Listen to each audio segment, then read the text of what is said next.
Patay, aerobic gymnastics, 1 bronze, 1 gold.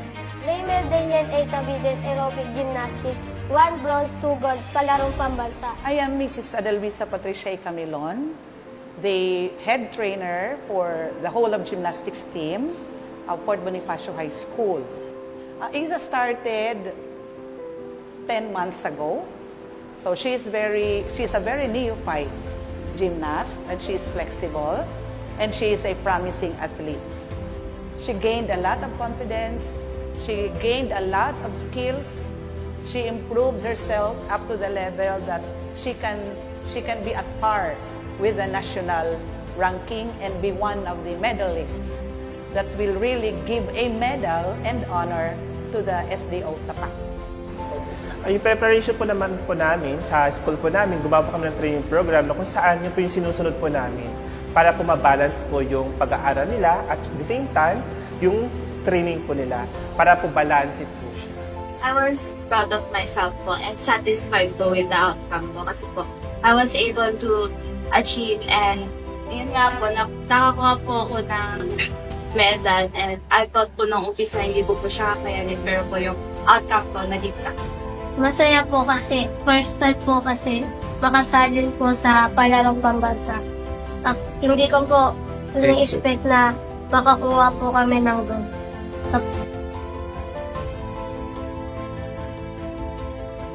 Me, train and train and train. Follow your coach.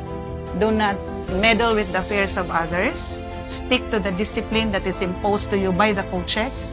Follow the rules stipulated and always be willing to learn every day.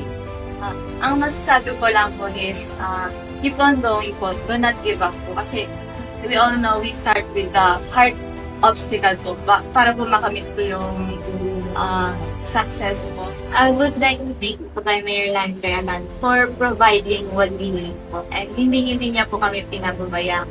Papasalamat po kay Mama Larry sa pagbigay po niya ng pangangailangan ng mga atleta po niya, pati po sa amin. Thank you so much po sa ating Mayor Lani Gayalan po kasi binigay niya po lahat ng mga support, full support po siya sa mga atleta and hindi lang po sa mga atleta, even sa mga coaches, yan.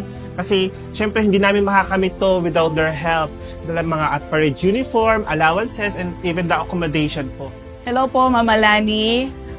Thank you po sa lahat ng ibinigay mong suporta sa Team Tapat. And we are really, really very happy and appreciative na ang Fort Bonifacio High School nung mailipat sa SDO Tapat.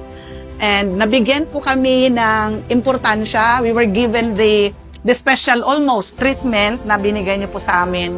And we promise po ang Fort Bonifacio High School SPS, the gymnastics team, is promising you more medals in the coming palaro.